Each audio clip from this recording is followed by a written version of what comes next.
Story time muna tayo.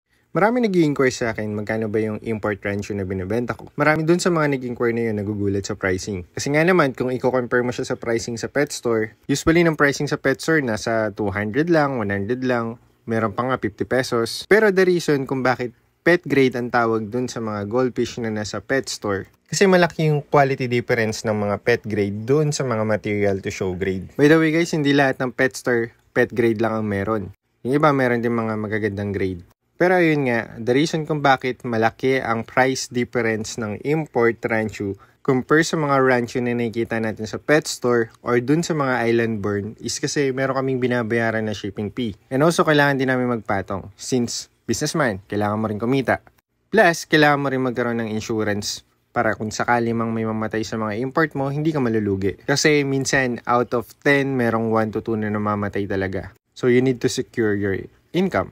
And that's the reason kung bakit mahal yung mga import rancho. And also, kaya tayo nag-i-import ng mga rancho is gusto natin yung quality na nakukuha natin sa ibang bansa.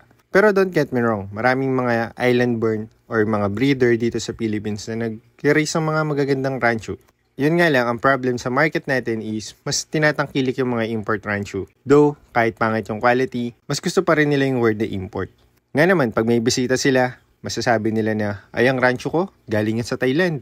Ay, ayan, Calico rancho ko, galing yan sa Indonesia.